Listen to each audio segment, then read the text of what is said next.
Seahawks fans, wherever you may be. Welcome back to another edition of the Seahawks Playbook podcast.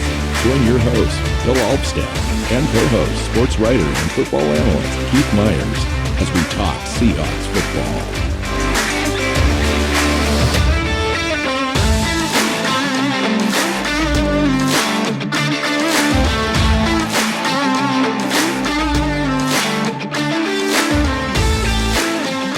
Hey Seahawks fans, welcome back to another edition of the Seahawks Playbook podcast. Sitting down with Keith Myers. We're talking, we're going to preview this little mock game that the Seahawks are going to do, a live scrimmage between the offenses and defenses of the team, go through some other drills and whatever else they decide to do. It's kind of a fun outing for fans to be able to check it out in person. How you doing, man? I'm doing good. Yeah. This is it's a fun day because it's live, right? It's live action. It's not, there's no, there's actually hitting. There's no we're going to set this up and do it in a certain way so that the offense can, run the same thing over and over again, or anything like that. The plays come in, people have got to get all the signals relayed. They practice the communication aspect of it on defense. It's live hitting. And so this really is prep for games, and it's fun. And so I'm looking forward to it. This is the closest thing we have to real football in a long time. Right. And we've got to wait till the 13th before we face another team. And that's coming up pretty quick too. Wanted to mention this, Keith, this is our 339th recording of this show. That seems like a lot. We're darn near experts now. You'd hope so. So people should listen to us when we talk about previewing this game. That's what we're saying. Yeah. 339, huh? 339. Most of them have been over an hour. Some of them have been close to 2 hours. Yeah. Isn't that crazy? The original format of the show was supposed to be 45-minute episodes, and I don't think we kept one under 45 minutes. I think we had one in 3 years. Yeah, we had one episode that came in at under 45 minutes in 3 years. So that was 150 episodes ago, and about 150 episodes into the show. And I think we gave up. I think I finally talked you into at least not worrying about it anymore. Yeah. That was some of the best stuff where we just stopped worrying. We just didn't care for a stretch there, maybe a year, where we just kind of showed up and did our thing, and people miss that. I still get notes. Mm-hmm. Yeah, where's the long format again? We get off topic and we start rambling about random things, whatever pops into mind, and we're like, "Hey, we're supposed to be previewing this defense," and we're like, "Oh yeah, we're 45 minutes in and we haven't started." Because that's what we used to do. Well, we still kind of do that because guess what? It's our show and we get to do whatever we want. And that's why it's our show. It's like, It would be great to be, partnered up with somebody else or on somebody else's show all the time, but we're not. Wait, you want to be partnered with someone else? Oh. Feel free, find someone, Bill. So today we're going to do, I'm going to pivot. Today, I noticed that. We are going to do position groups. Yeah, kind of look at preview a little bit about what we expect to see or what we want to see in this mock game coming up. Yeah. So let's start at the top. Why don't we? And just go straight to the heart of the matter, the quarterbacks. Everyone wants to know about the quarterbacks. Where do we stand? How do Geno Smith and Drew Lock look in this offense under Shane Waldron? And what does Pete Carroll want to see out of them? He mentioned point guard quite a bit in the offseason. And it'll be interesting to see, just based on, the snaps and so forth that we've seen so far. It's mostly been Geno Smith, but everyone also expects Drew Lock to get his opportunities as well. And I think that's happening slowly but surely. And this mock game, I want to see a couple of different things out of the quarterback position. I want to see proper communication. So I want them to be able to go to the line and make adjustments and properly communicate that. And then I just kind of want to see a level of competence there. I don't necessarily need to see everything completed perfectly, but I want to see the offense run in a manner that shows competence, like the quarterbacks have command. They command the huddle, they command the team, and they can look like they can move the ball effectively. How about you, Keith? I'm looking for that for them to lead the offense and move the ball, to get some first downs, string together a couple some drives. I don't need everything to be a big play. I'm not expecting them to go out and score on every drive or anything like that. But I do want them to show me, and maybe competence is the right word. I want them to distribute the ball, run the offense as it's designed, and show that this offense is capable of not being just abysmal. So the interesting thing about the competence and moving the ball and so forth is they're facing a really decent defense. So that's the other thing I'm kind of interested to find out. Is we've heard a lot about the defense so far in training camp as being the premier unit. I want to see what that looks like against our offense. What those guys, and we'll talk about the defensive guys in a little bit. But it's interesting to me watching now this offense, specifically these quarterbacks, against what is turning out to, I think, be an underrated defense. So be interesting to watch. Running backs, Keith. What do you want to see out of the running back room? And who do you want to see most? Well, who I want to see most is Ken Walker. I want to see him out there. I want to see him speed. I want to see if he's reading blocks well, how he's adjusting to Seattle's outside zone scheme and the reads that it takes, because sometimes it takes players, a while before everything clicks with that. I mean, with Marshawn, it took him like 8 weeks before it really clicked for him, and we know how great he was. So I want to see where Ken Walker is in that. I'm really looking forward to seeing him and his speed. Get him on the outside at least once and let him just go to town. Yeah, I agree with the Ken Walker situation. In fact, I was reading a little something the other day about his ability to catch the ball out of the backfield. He didn't get a lot of opportunities at Michigan State, and I understand that that's been one of his early in camp best attributes, is being able to catch the ball out of the backfield and kind of move in space. Didn't he have like 12 receptions his entire collegiate career on 14 targets? Yeah. That's it, and so the rub on him was that that's not part of his game, but it looks like it was just not part of the offenses that he was in. There was no attempt made to get him the ball because that's not what they did, right? They ran it. He doesn't have stone hands. He's got soft hands. He's got the ability to do it. I think it actually fits really well in the offense. The way that it's designed is to get playmakers out in open space, including the running backs.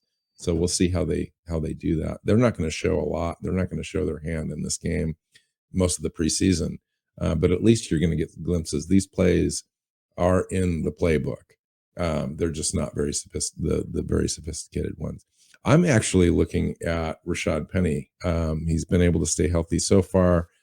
Get him into this game, give him some reps. When it comes to a mock game, you're not going to see a lot of physical tackling and all that kind of stuff, but I'm just interested to see him move. I'm really interested to see how they kind of blend the entire offense. How many design run plays that they run, how many designed pass plays that they do, how many looks out of the backfield are these guys getting, how many plays to the tight ends are we seeing? In fact, speaking of tight ends, what do you want to see out of the tight end group, Keith? Well, let me say one more thing about the running backs. What I want to see is for Rashad Penny to get a couple of runs and look good, and then go sit on the bench and not get hurt. Just throwing that out there. Now, is there this? Okay. Before we move on, I kind of brushed over. I didn't even mention like the 2 or 3 other guys in the backfield. They could get maybe the bulk of the carries out of this game, which would be Travis Homer, DJ Dallas, and maybe some of the younger guys. Yeah, I mean, sure, but are they what I'm looking for? No. I want to see Ken Walker, because we haven't seen him in a Seahawks uniform in a game situation yet, and I want to see Rashad Penny after he looked so awesome at the end of the year last year, and I want to see him healthy, and that's it. So you mentioned the tight ends. Like, This is a nice tight end group. Noah Fant's one of the best ones in the NFL. Will Disley is just a tremendous blocking tight end with great receiving potential. We've seen some of that in his young career. I want to see them. I want to see how they're being used.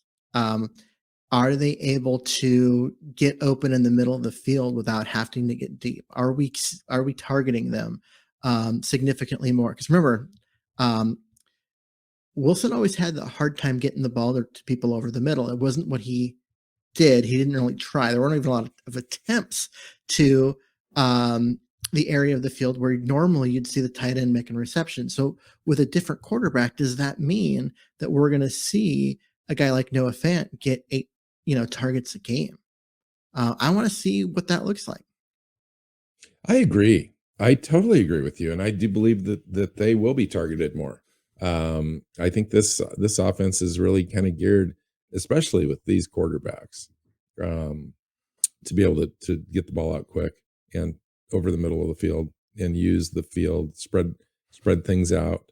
I think that's the idea, is to kind of widen out the defense and create seams to be able to effectively put players into space and use the athleticism, especially Noah Fant, guys like Noah Fant, DK Metcalf, etc., to be able to be in open space and beat their defenders one-on-one. So I agree with you on all counts on that. How about the wide receivers, Keith? Okay, so the wide receiver, this is an interesting group because, Lockett's looked exceptional during camp, which you'd expect. He's a, top 15 receiver in the league, statistically, even if no one considers him that. And he's looked great, and I want to see him get out there and run some routes and be Tyler Lockett. I'm excited to see Metcalf now that he's signed that big deal together, whatever. But really, what I'm going to be looking for is everybody else, because after those top two, this is a wide open competition with a lot of people trying to get a spot. What does Cody Thompson look like? What does Freddie Swain look like? What do the rookies look like? Can DS Scrimmage play? Yeah, is DS Scrimmage on the field at all? Mm-hmm. Which I don't expect him to be because he hasn't practiced yet. So,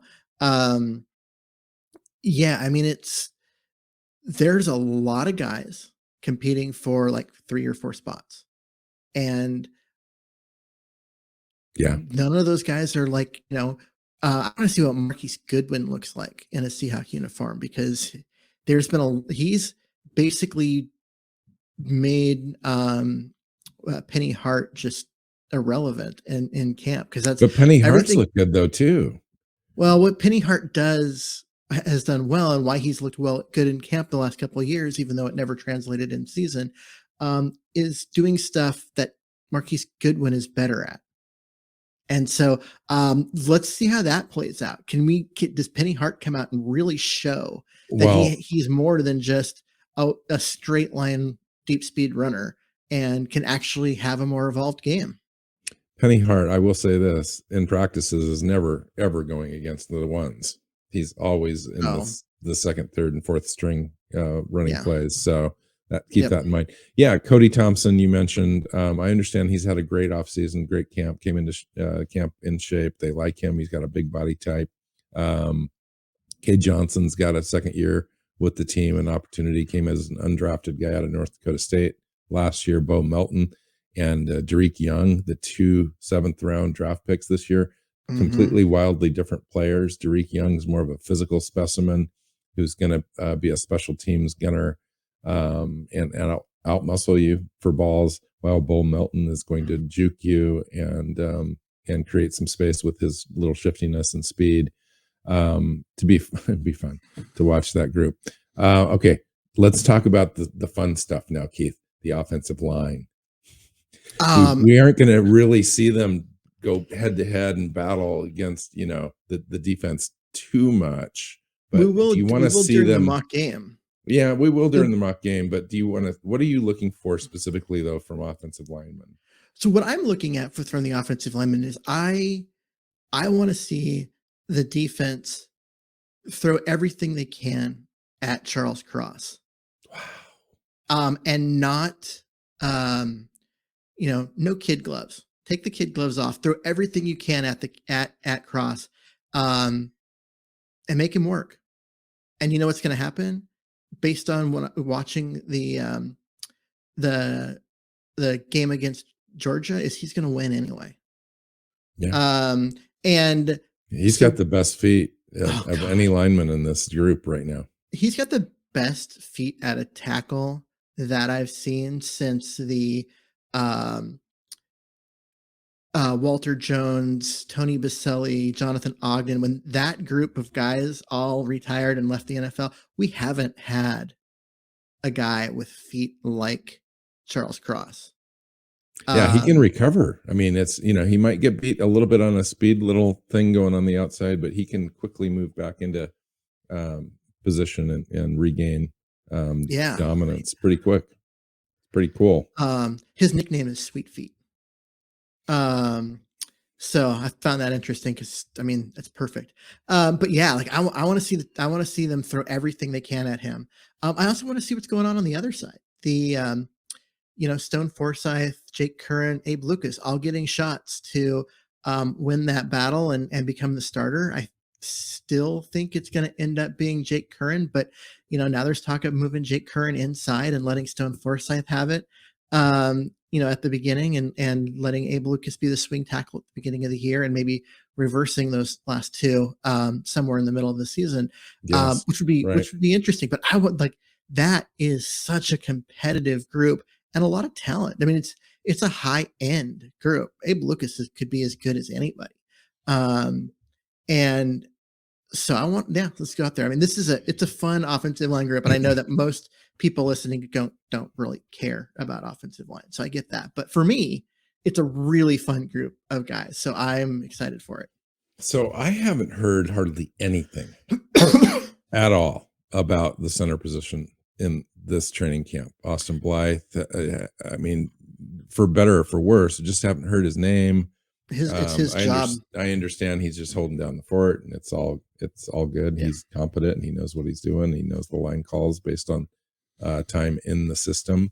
And it's definitely his to lose. Behind him, yep. Kyle Fuller, Dakota Shepley. I'm sure they're going to get some snaps, but I don't even know. I haven't heard anything about those guys either, which is a little disconcerting. You'd think, a guy like Dakota Shepley, for example, who hasn't been in camp really with the Seahawks, would take this opportunity to just really try to show, and just haven't heard anything at all. So, how about on the defense, Keith? Overall, we've heard out of this training camp so far is defense. These guys are like dominating and standout performances individually by a lot of different players. What are you most excited to see? I am most excited to see these young cornerbacks because the Seahawks have 4 guys competing for 2 spots, and all of them look really good right now. Sidney Jones appears to be a lock at one side, with Artie Burns and Kobe Bryant competing for the other spot. And don't forget Tariq Woolen, who is the most athletic, just freakish athleticism of the group, who's actually and played much better in camp so far than he was thought of as a project, right? Mm-hmm. But come out of University of Texas, San Antonio. So he's supposed to be this like super athletic project that's, going to be ready to play in a year. And he's looked like he's ready to play now. I mean, maybe not start now, but he belongs in the conversation. So that group, I am really excited to watch.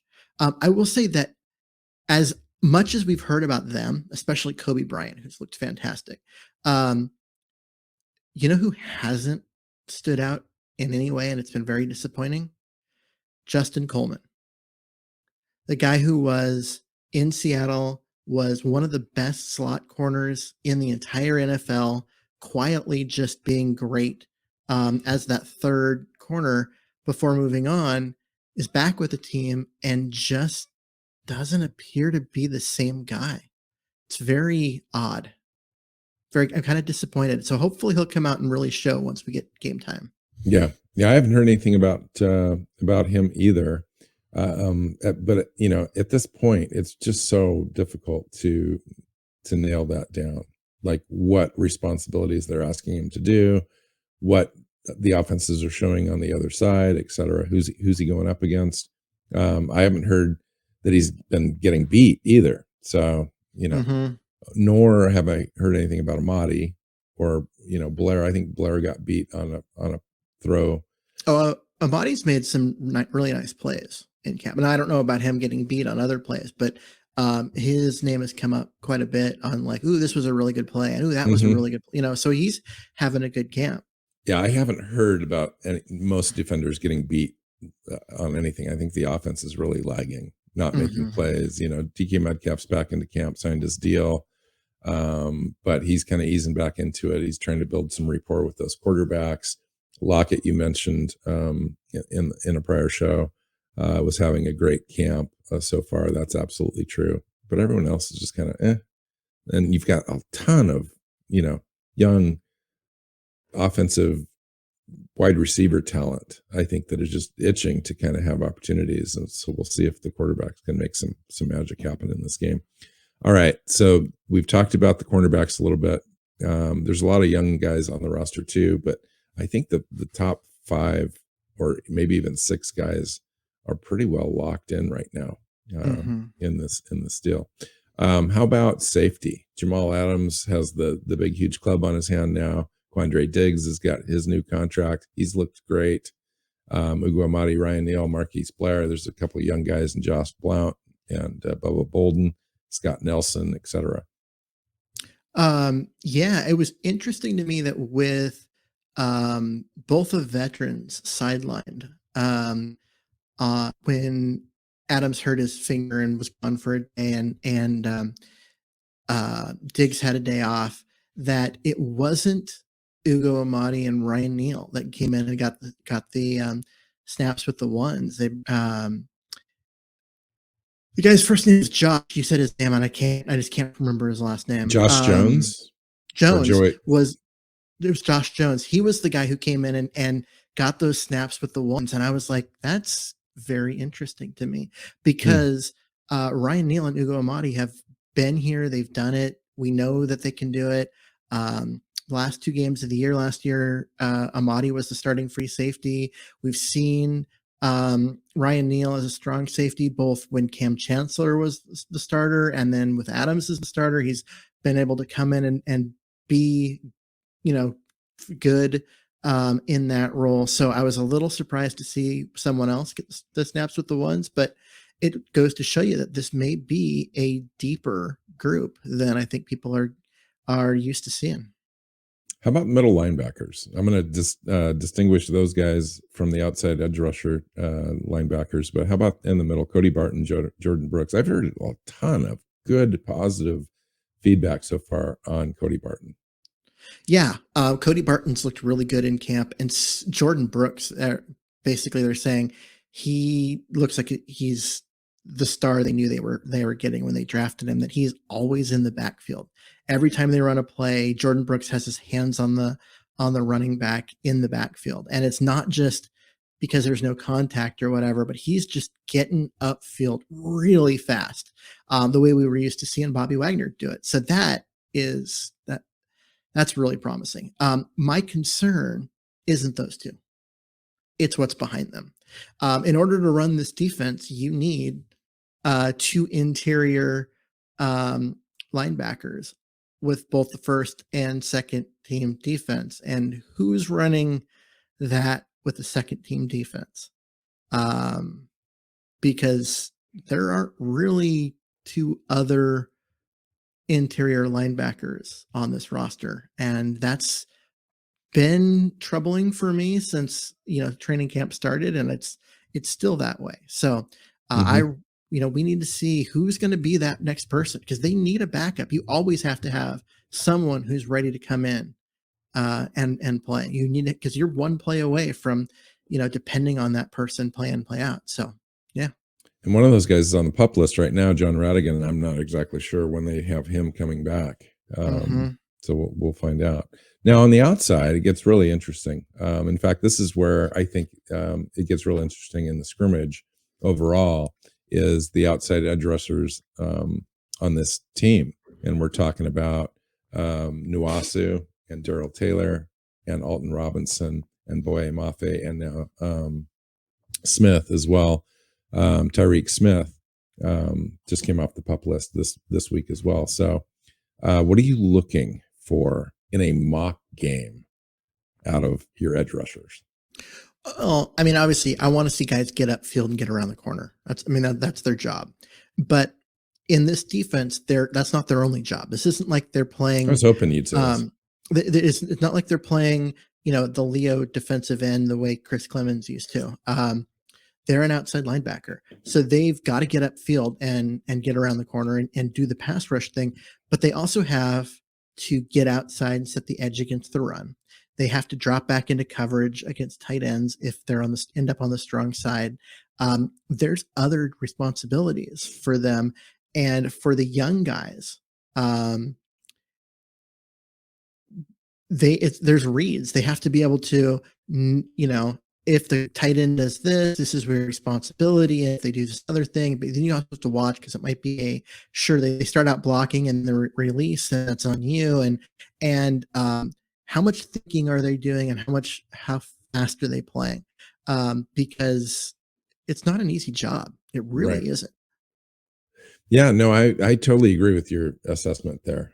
Dropping back into coverage is going to be huge for this group, primarily because they just haven't had to do it in the past. Now, Nuasu's got the experience. He's likely to get the starters minutes there. Daryl Taylor's got a little bit of experience both in college and last year when they asked him to drop back a little bit into coverage. Alton Robinson last year too had some.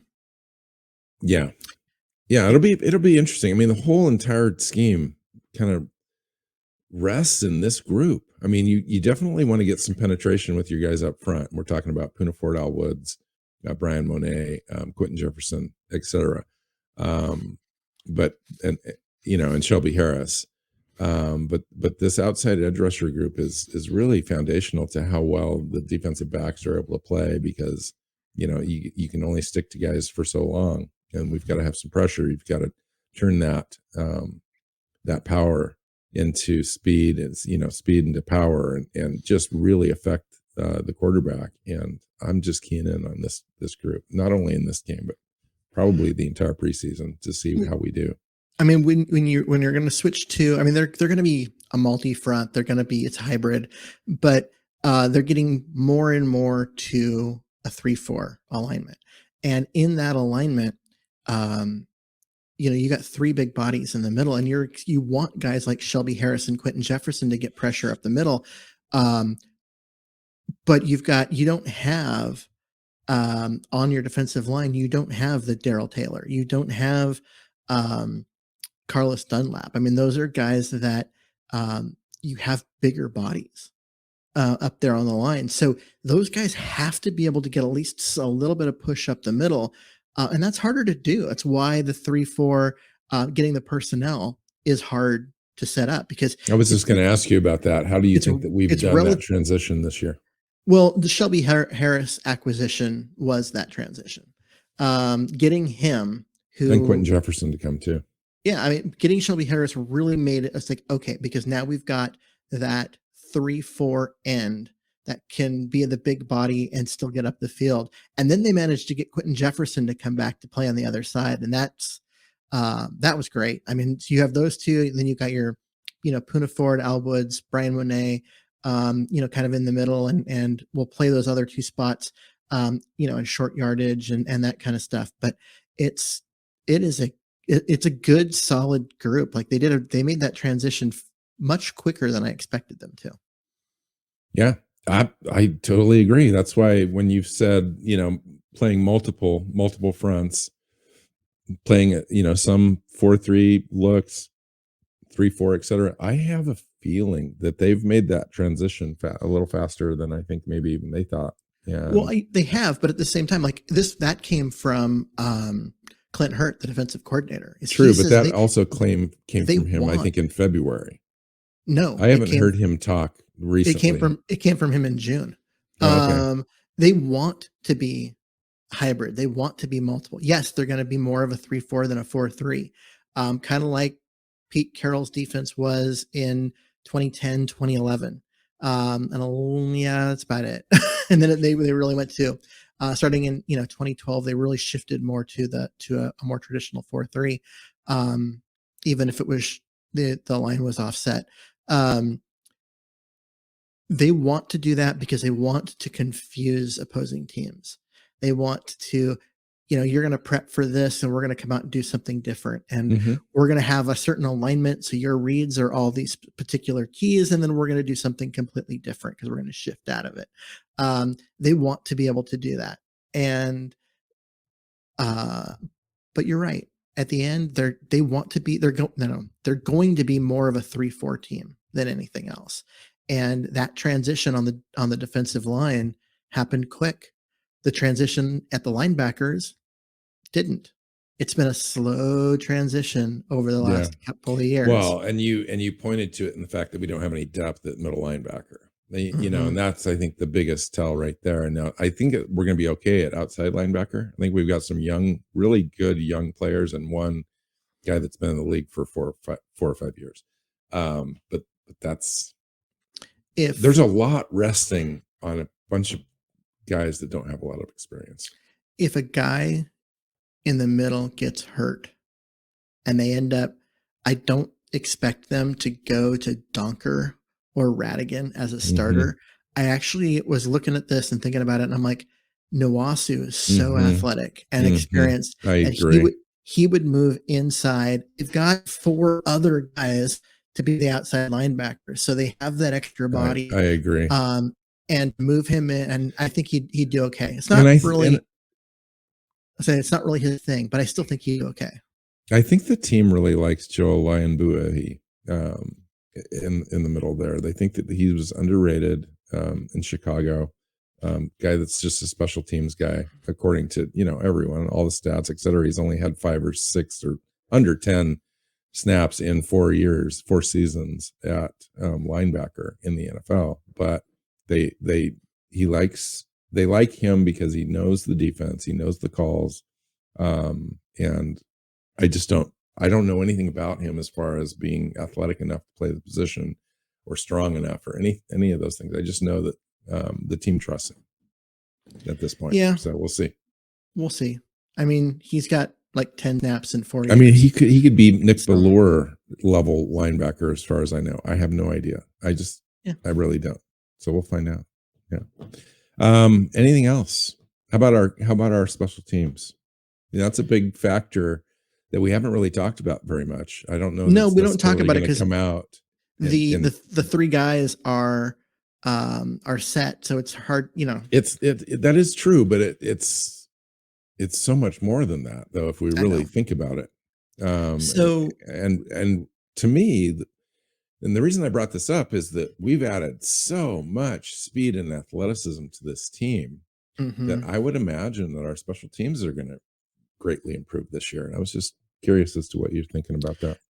I think that it could.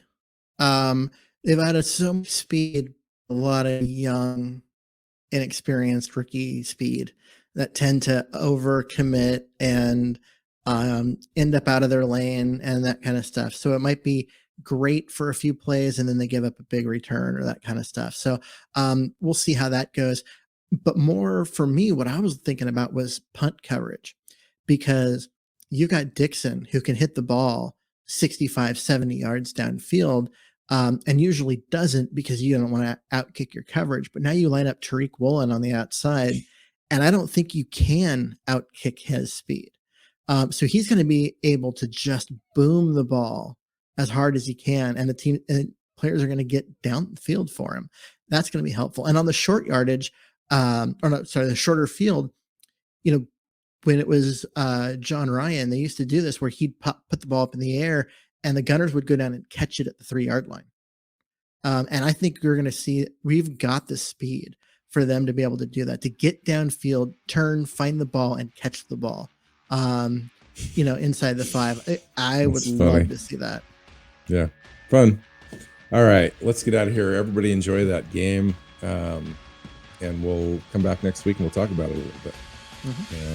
And whatever else is going on. So find Keith on Twitter at Myers NFL. You can find me at NWC Hawk. The show is at Hawks Playbook. Find us on our website. Find us on your favorite podcast platforms and YouTube. Make sure you hit the subscribe button and share it if you like it. So we'll talk to you soon. Take care. Go Hawks. Go Hawks. Seahawks Playbook podcast listeners, thanks for joining us for another edition of the show. You can find us on Twitter. Bill is at NWSeahawk, Keith is at Myers NFL, and the show is at Hawks Playbook. You can listen and subscribe to the show at SeahawksPlaybook.com.